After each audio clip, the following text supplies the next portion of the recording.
กับสบายดีและสวัสดีจ้าพี่เอฟซีทุกคนทางฝั่งไทยหรือฝั่งลาวหรือว่าต่างประเทศเนาะวันนี้มาพบกับสองน้องเอิญสาระคือเก่ามาพอกับสาวยิงหลีพี่น้องสาวยิงหลีเพิ่นมาแล้วพี่น้องขึ้นหอดกันแห้งพี่น้อง แต่มาพอกันกับสิยิ้มเบิกบานเนาะแต่เก่าน้องสาวเอิญถ่ายผู้เดียวแล้วก็บ่ค่อยยิ้มบ่ได้พี่น้อง ป้าไปเบิ่งอันข้าเจ้าตึกปลาพี่น้องมื้อนี้สิพาอันพี่น้องไปเบิ่งข้าเจ้าตึกปลาว่าสิได้หรือบ่น้องในบ้านเนี่ยน้องรวมพี่น้องร่วมกันพี่น้องเขาบอกก็แน่เขาอ้ายแน่ตึกป้าไปเบิ่งกันทุกคน นี่คำน้อยหน่อย บ่ทำหน่อยมาแล้วทุกคน บ่ทำหน่อยมาแล้วพี่น้อง มาหอดน้องแล้วตอน คุณเชิญคุณเชิญ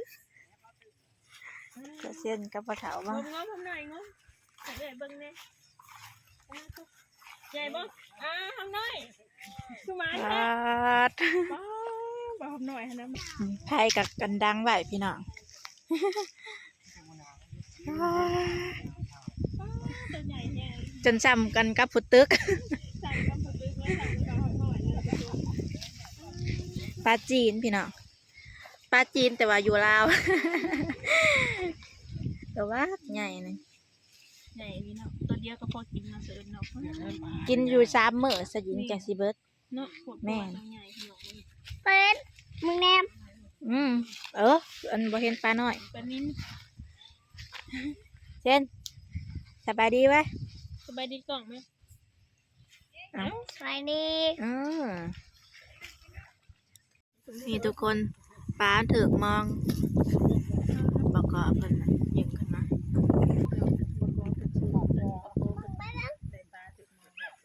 ใหญ่ภาพจองเลยพี่น้อง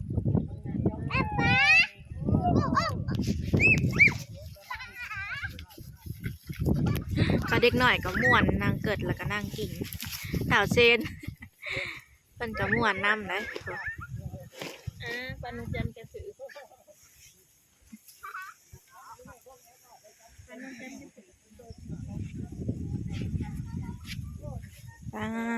มานแห้งอลีมื้อนี้ทั้งตึกแฮทั้งใส่มองพี่น้องมื้อนี้นะเอา2 ทางแฮกับมานมองกับมาน บ่ทำหน่อยมันประจ้างทำหน่อยมันอีกบ่ 4 คนเนาะกลางมองนี่เขาดึกขึ้นมาแล้วพี่น้องปลาตะเพียนแซ่บได้ปลาตะเพียนมันนี่ทุกคน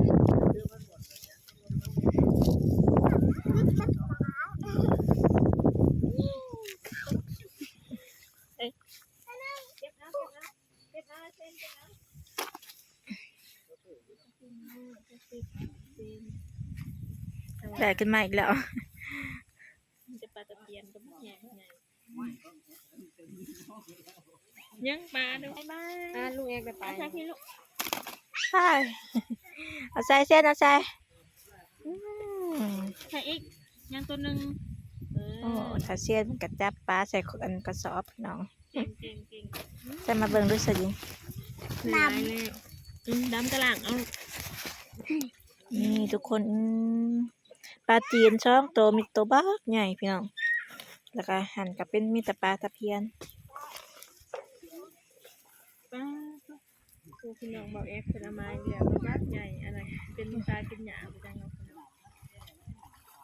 แกงขึ้นมา เฮ้ย ตึ้ม ทุกคน อุ้มไม่ได้อุ้ม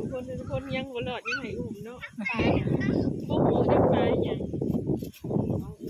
ปลากันเถอะว่าให้อุ้มเอาสัตว์ปลาคือสิโตใหญ่ขนาดเขาอันบอกก็กับไอ้ยามมอง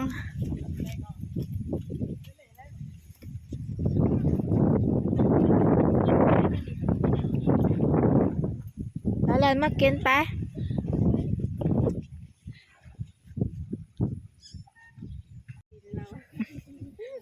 ปลาก็ให้อุ้มไม่ได้บางคนก็ยังมันบวายแล้วจะ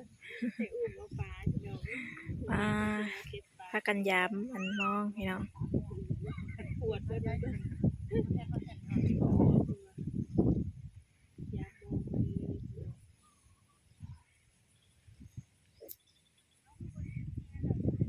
ทั้งตึกแฮทั้งอันใส่มอง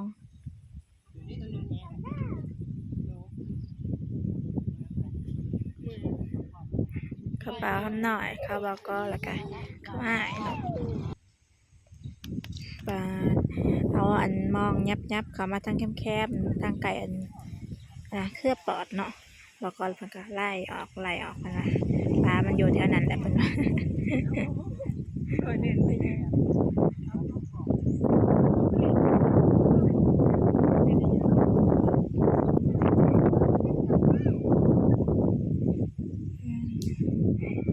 คนก็เห็นมาจากคักขมิ้นอยู่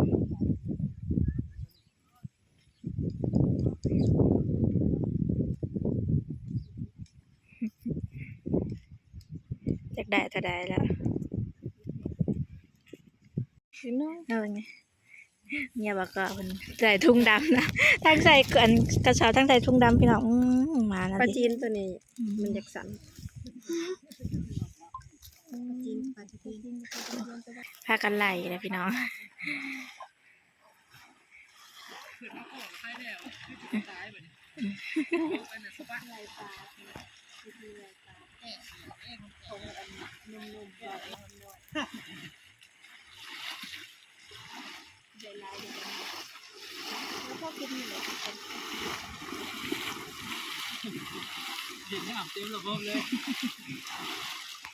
ปลาลินน้ำไปน้ำบอกเรา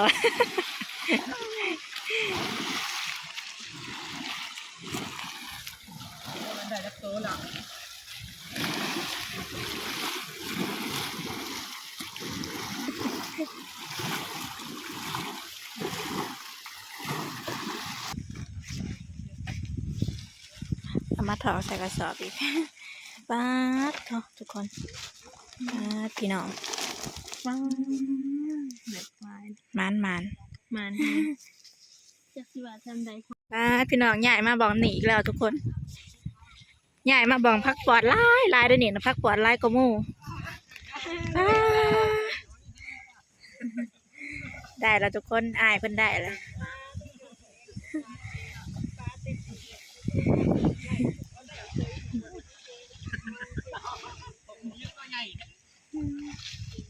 เป็นใหญ่มองมาทั้งข้างขาทั้งผีแหละทุกคนโอ้เกือบบอยากวิทย์ปานวันจันทร์พี่น้อง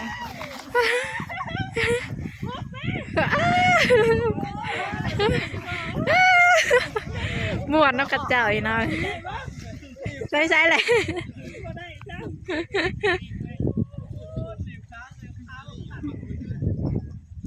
เดี๋ยวว่ามองนี่นะมันสิพักปวดลายเดิทุกคนแคบทางนี้นะ แค่นี้กูมาอยู่แล้ว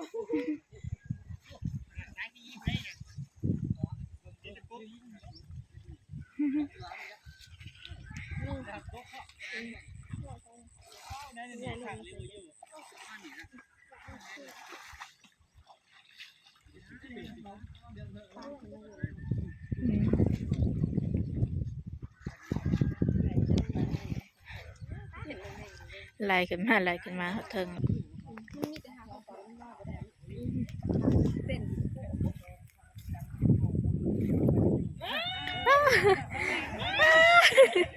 อายไปแล้วใจไม่ได้จับพี่น้อง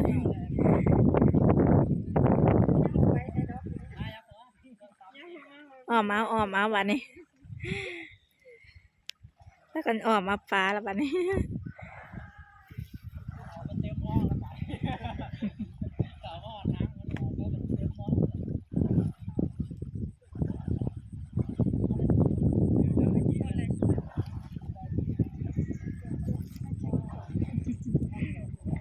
ไล่ปลาในมันพักปอด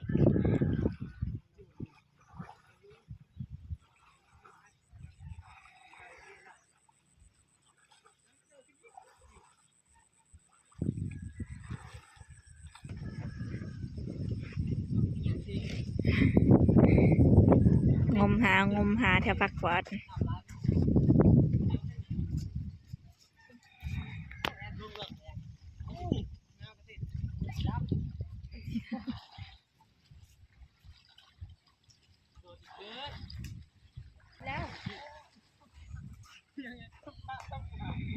ต้องขา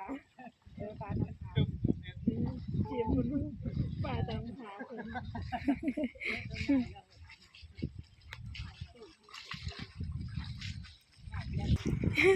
น้ำหน่อยมาแฮตึกอีกแล้ว ดึกแฮบ่ไปจับ ปูปู เจ็ดโลอยู่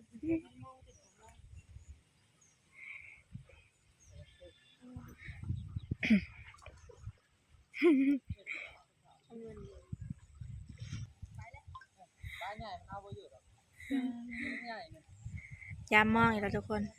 ไล่แล้วก็มายามเบิ่ง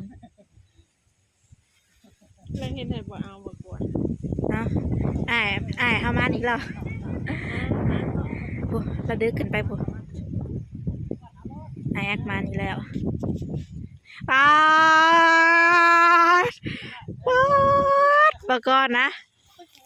ส่วนนะหนูตาละ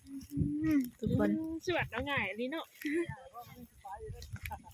ง่ายว่ายังสิไปอยู่ได้มาซั่น ทุกคนชะอ้อนเห็นปลาใหญ่แล้วก็ อันนี้นะสิเอิญว่าปลาหัวใหญ่เนาะปดตะงะอยู่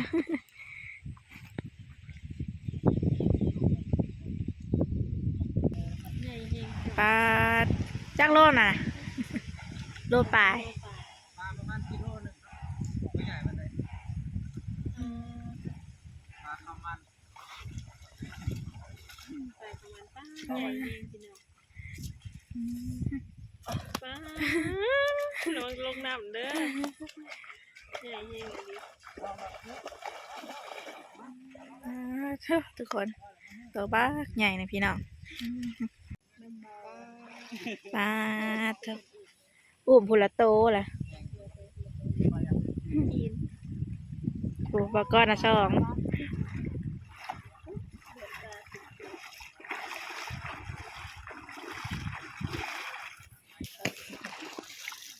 ปลาอ้ายกับอันบอกก็พากันโปดปลา มาก็จับปลาสองจับปลาคนเดียวจับปลาสองมือบ่ได้จับมือเดียวสองโตบ่มือเดียวสองโตก็เลย โอ้เต้นโชว์อีกแล้ว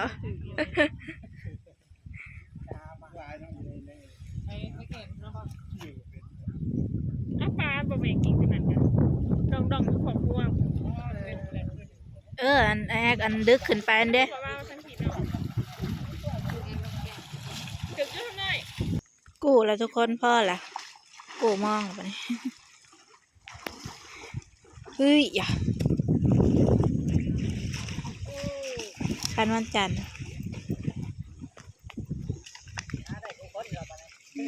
ฉ่ำแขนเลย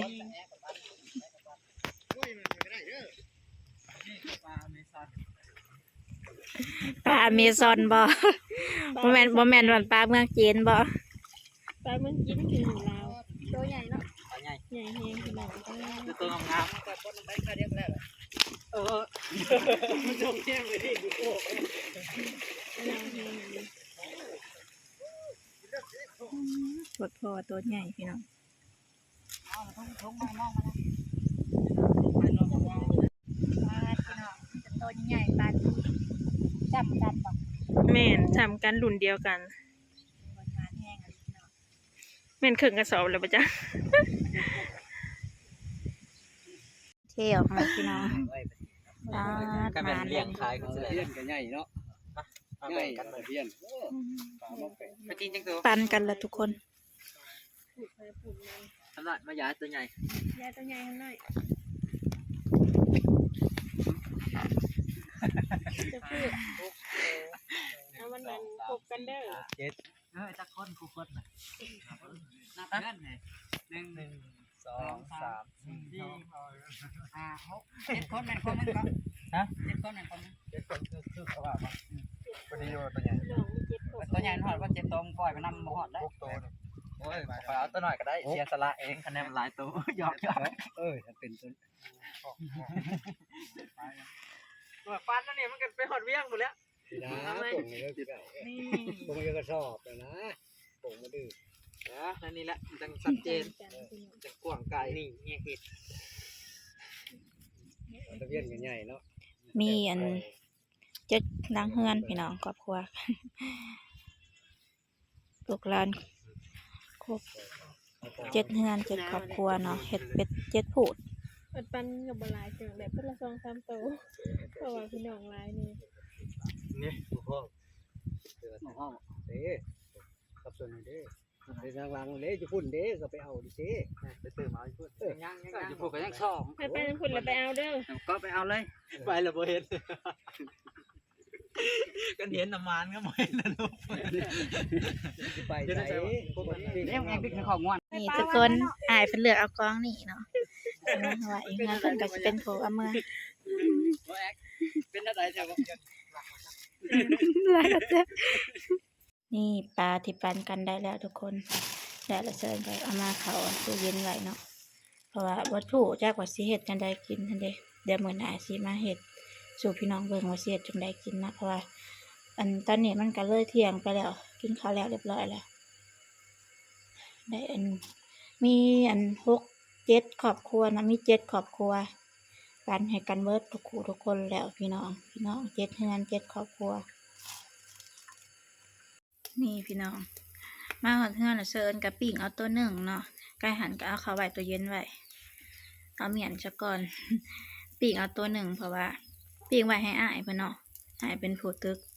เพิ่นยังมันไปหาอาบน้ำอยู่ปิ่งไว้ให้เพิ่นเพราะว่าเชิญน่ะก็กินข้าวแล้วอีแม่ก็กินแล้วยังแต่อ้ายปิ่งไว้ให้เพิ่นตัวชุ่มที่เหลือน่ะก็เอาเข้าไว้ตัวเย็นไว้กินมื้อหน้าอีกปลาตะเพียนอันนี้นะปิ่งปลาตะเพียนเสาะเก็ดแล้วก็เฮาก็มาบางมักขนอแล้วก็มาปิ่งมาย่างตอนนี้ก็มาฮอดเฮือนแล้วก็คั่วปลาปิ่งให้อ้ายไว้ตัวหนึ่งนะปลาตะเพียนแล้วก็ที่เหลือก็เอาเข้าไว้ตู้เย็นไว้กินมื้อหน้าอีกเนาะทุกคนเอาเป็นว่าถ้าผู้ใดมาคลิปนี้ก็อย่าลืมฝากกดไลค์กดแชร์กดติดตามและกดกระดิ่งเพื่อแจ้งเตือนเนาะแล้วก็เป็นกำลังใจให้น้องเอิญสาวลาวได้เฮ็ดคลิปต่อๆไปเด้อพี่น้องสำหรับวันนี้กราบสบายดีและสวัสดีจ้าบ๊ายบาย